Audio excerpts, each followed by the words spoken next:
Car thieves versus glitter bomb 5.0. Let's get it.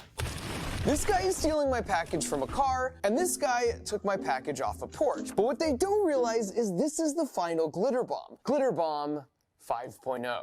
And for the final year when you lift the lid, the glitter is delivered by drones.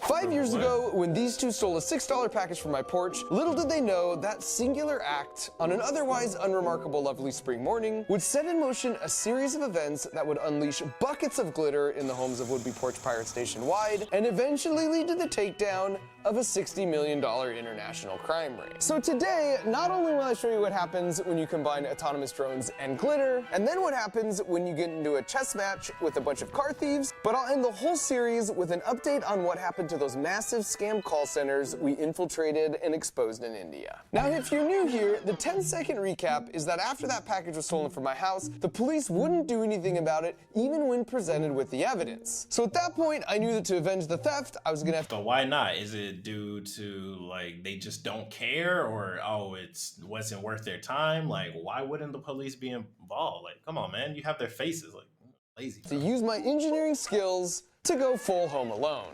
Boom.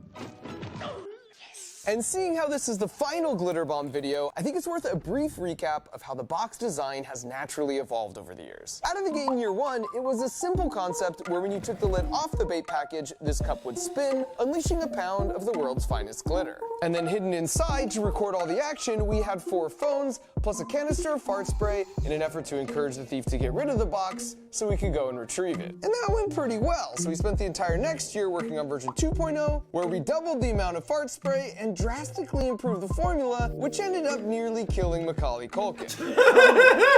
I still smell it. We also switched to biodegradable glitter and added a meaningless countdown, 4, and some fake police chatter, Seems the package may be in motion as well. just to make things more Smart, exciting. Then for year 3, we doubled the fart spray canisters once again Oh to my a total goodness. of 4, and added a handle the thief would be tempted to grab, which we covered in that super stinky mousetrap goop. And for the previous 2 years, the package thieves would often shove the lid back on right away, which covered up the cameras. So we added these posts near the top of the box that would passively pop out, which made it impossible to put the lid back on once you'd removed it. 14, Smart. 13, We also added flashing police lights and made a doormat that had these conductive charging contacts so we could keep the whole box fully charged until the moment it was stolen. Then for Glitter Bomb 4.0, as soon as you touched the lid, it would get shot straight up into the air, compliments of these 2 boxing gloves attached to pneumatic pistons. That's We also dope. added an actual car horn to make things more exciting and redesigned the cup so that by using the centrifugal force generated from spinning, you could passively get 3 chances to shoot some glitter instead of losing it all in one single shot. Then for the porch, we built a fake planter box that would slide over and hide the package at night so the homeowners wouldn't have to worry about bringing it in, and we were guaranteed to get it stolen in the day when the light was better. And all of that brings us to year 5, Glitter Bomb 5.0. I knew this was going to be the last year, so I Sponsored decided to video. go for broke and attempt the biggest redesign to date. And this is a terrible idea, by the way. In engineering, if something is working well If it enough, works, don't conventional change wisdom it. states you should basically change nothing, but pretend like you changed a lot. So for starters, last year we had 4 vials of fart spray for a total of 20 milliliters, and for this year, because we're not messing around, we have a 1-liter tank. And for those of you keeping track at home, that's 50 times more fart spray. To pull this off, instead of using a rotating cam system like before, now we have a peristaltic pump that continually forces the fart spray through 2 nozzles and basically never lets up. And because I can't exactly explain how much worse something smells over video, this is a sensor that measures the number of particulates in the air. And the more particulates, the more intense the smell. And if we place last year's glitter bomb in the chamber, it measures 250 particulates of nastiness per liter, whereas this year's tops out at 750. Whoa. Which means it's not only gonna Holy last a lot moly. longer, It's but it's gonna be worse. 3 times more intense. Now to house that massive reservoir of fart spray, we had to expand the footprint for the box, which means we had room underneath it to house the brains of the system on an upgraded custom printed circuit board that communicates directly with all 4 phones. And quick shout out to my friends at T-Mobile, because last year we found they had the best coverage when replacing the boxes, so this year they hooked us up and let us put them all on the That's network. dope. Then for the glitter delivery mechanism, the idea was to hack some of these mini drones and rewrite their code to make them autonomous, where they could fly themselves without needing to be in communication with the computer. Now, what would happen if I did that and I put bombs on them?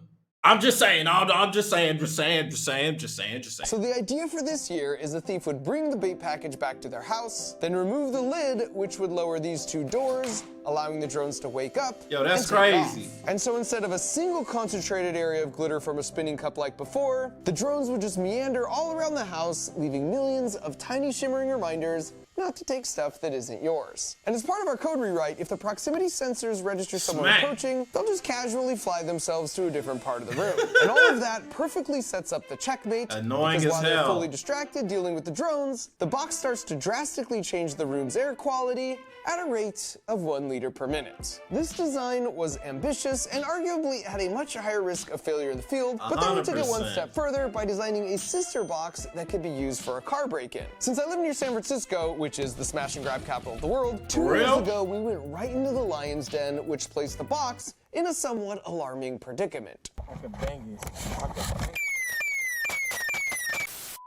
And while tempting, it seemed irresponsible to have a couple drones flying around inside a moving vehicle, so this box can be triggered remotely via text message and can activate the fart spray without needing to be opened. And then right before the nozzles kick in, this 360 cam pops up to cover all the action. And if at any point the camera senses it's being tampered with, just like one of those fancy hood ornaments, it will retract itself back inside the box. That's so after about crazy. 10 months of designing, building, and testing, we set them out on a bunch of porches and in a bunch of cars, and we waited. And we didn't have to wait long.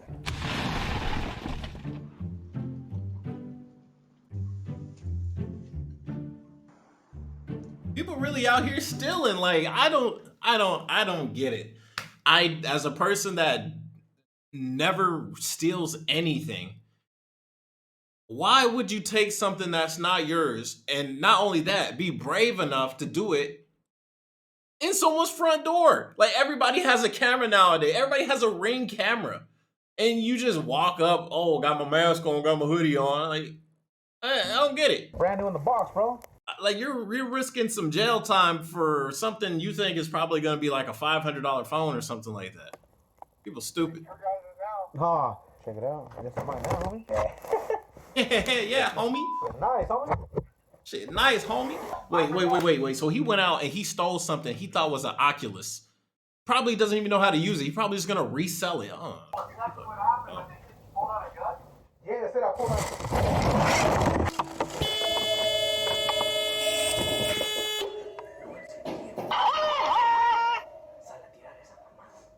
out. Girl speaking Espanol.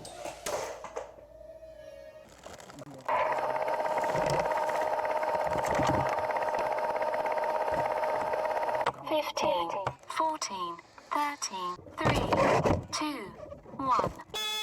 Activation complete. Recovery sequence initiated. And I really appreciate the hustle from these guys, especially because when all is said and done,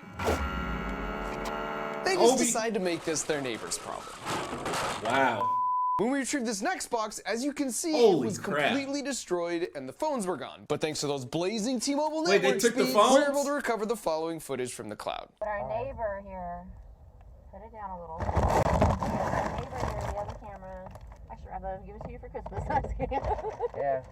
No way. What? The new one, huh? Yeah, it's That's sad, bro. She stole somebody's Oculus to give to her son. Oh my God, bro. Leave it in the car for now. That's terrible. Because we're not trying to. bring attention to it. I saw that I didn't. She teaching them how to So they steal. eventually took this home and were apparently pretty upfront with their kids about where they got it from. It's a VR. It's really what it is. It has the handles and everything. So they go for like $100. Keep it. They can get another one. Yeah, you can make money or you can give it back. I kind of want to open it. You can make money or you could give it back. Let's open it. Oh my God! It's a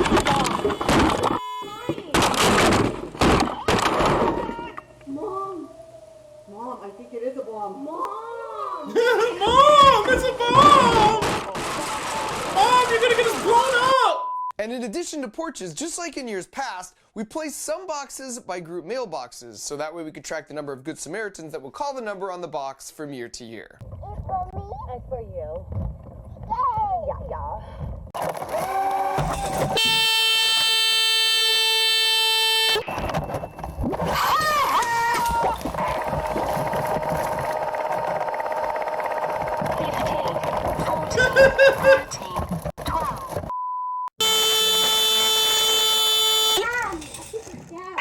It's a scam. Shut up, girl. Your mama stole it. It's a scam. You YouTubers. That's why y'all over there still watching Over the Hedge with y'all broke ass. You look at them. They over there watching Over the Hedge. Man, shut your ass up. Broke boy. That's why y'all here stealing stuff. You can't afford the real thing. Look at you. That poor baby gonna grow up around a bunch of suckers. Suckers. This is a YouTuber. 15, 14, Scam people, 13, you stole it. 12, 11, 10, 9, 8, 7, 6, 5, 4, 3, 2, 1. Activation complete. Recovery sequence initiated. If that was a Switching gears bomb, for a homie minute, got for the himself past 2 killed. years, I've experimented with placing a glitter bomb in a parked car up in San Francisco because it's considered the car breaking capital of the world. And things are so Dang, bad while they now, it's not driving? even just the parked cars that are getting targeted. They average 73 car break-ins per day, and at this point, people have resorted to just leaving their doors wide open, hoping the thieves can verify for themselves that there's no valuables inside, so they won't smash the glass just to check. And for the past 2 years, while we did get the glitter bomb stolen, all we could really do was just play an alarm sound so they throw them out, because they never actually opened them in the car. And after doing some research, it turns out there's a reason for that. It's actually a fairly organized system called a fencing operation, where the cars will go out in groups, and then immediately afterwards, they'll bring it to a middleman who will pay cash in exchange for the most valuable things they steal, like laptops. But the gut punch is that important documents like a passport or pictures or plane tickets don't really hold value for the thieves, so they just get thrown in the trash. And now that we knew they didn't plan on opening the box in the car, we designed the nozzles to poke through the lid so that even if they just threw it in the back seat, once the proximity sensor on the bottom registered it was stolen and the box texted us, we could track them using the embedded GPS, and a simple text message back would raise the camera and activate the fart spray for 2 minutes straight. So we headed up to the city and placed our modified car box nice and visible in the car and commenced our stakeout. And you can see this first black car rolls up and this guy gets out and spots it but doesn't take it. And then a little while later, this beige car rolls up and he sees it too, and the same thing happens. Then not too long after that, this white car rolls up. Bro, that's and once crazy. Again, they clearly see the box, but they just leave it sitting Because it's right a there bait. without Bro, any- it's to anybody that steals shit, this is obviously like a bait car. There's only one thing. You have only one thing in there. Everything else is clean, brand new vehicle. One box inside the vehicle. I mean, look, even I don't steal shit, but even I can, like, just seeing episodes of Bait Car and seeing these videos, like, bro, you ain't put nothing in there. You didn't put a hoodie in there. You didn't put nothing. You didn't put no CDs on the floor. You didn't put like some half open bag of chips. You didn't put a half drunken bottle of water in the front and like, come on, bro. even breaking a window. And after observing all this, our best guess was that it was the size of the box that was spooking them, so we removed the heart and all the other critical components from the large box and placed them into a smaller box. And while it occupied a smaller footprint, it maintained all the same functionality of the bigger box while still looking like an enticing item to steal. So the next day, we put it back out on the street, but this time someone came by and actually smashed the window. Only we didn't see them leave with the box. And our working assumption was that he just wasn't able to open the door to take it, but when we checked the footage, it told a different story.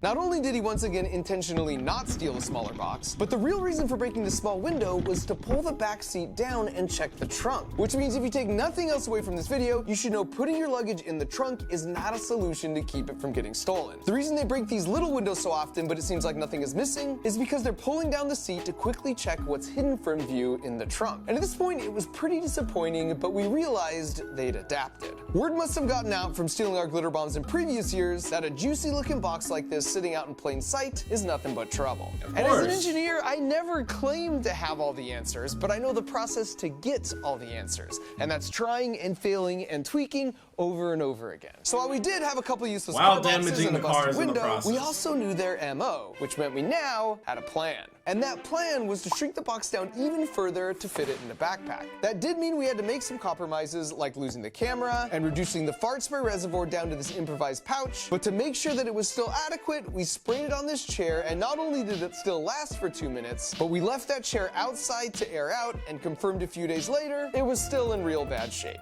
So with renewed hopes, we once again hit the streets, this time with 2 backpacks in 2 separate cars, parked in 2 different spots, and as fate would have it, they both got hit within about 5 minutes of each other.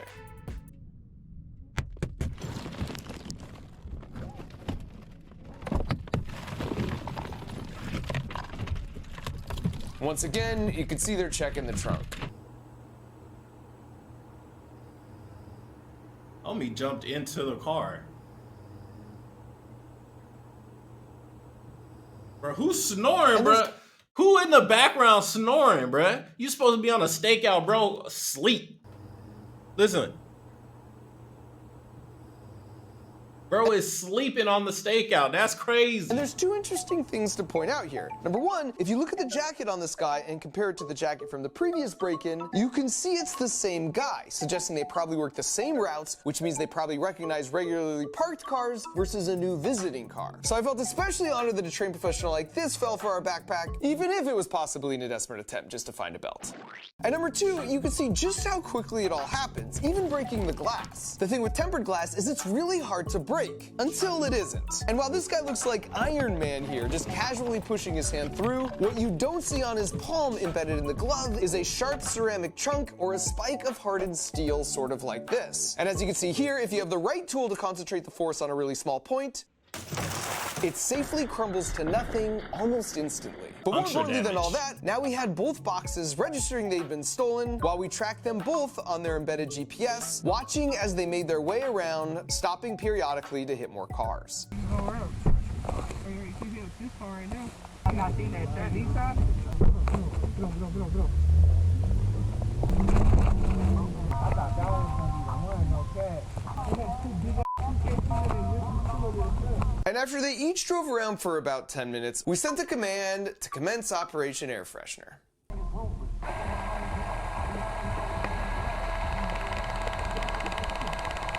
And unfortunately, because we had to condense everything down so small sort of last minute, the mic was in the same small box as the pump, so we don't know exactly what was said. But what we do know is that about 90 seconds after the pump started, they tossed the whole bag from the car. And the best part about this is that outside the backpack, the pump and spray are actually really quiet. So the only possible way they could have located the source is if they sniffed their way to the answer. And as our test showed, they'll continue sniffing it for weeks. And in the second car, it was a nearly identical outcome. I'm not doing it. I gotta put that to me. Only in this case, because the pump ran a little quieter at one point, we got to hear them close in on the source. Hold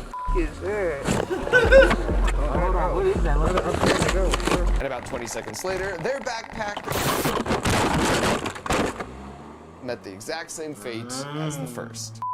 All right, so to wrap up, I'll just say that year over year, we've seen a decreasing number of package steals and a steadily increasing number of Good Samaritans. And maybe people are becoming more considerate, or perhaps everyone just knows what a glitter bomb looks like now. Yeah. But I love the idea that at some point, someone's package wasn't stolen because a would-be porch pirate remembered these videos and had second thoughts. One thing that's not conjecture, however, is after so many of you actively shared our video where we infiltrated and glitter bombed those 3 terrible scam call centers in India, it got the attention of some international law enforcement agencies and from the press, and because of your efforts, those 3 centers that had each been in operation for more than a decade, doing upwards of $20 million a year, scamming the most vulnerable amongst us of their life savings, all got shut down with their top officials arrested. So thanks to all of you for watching and caring, and of course thanks to these 2, because without them, none of this would have ever happened. Facts.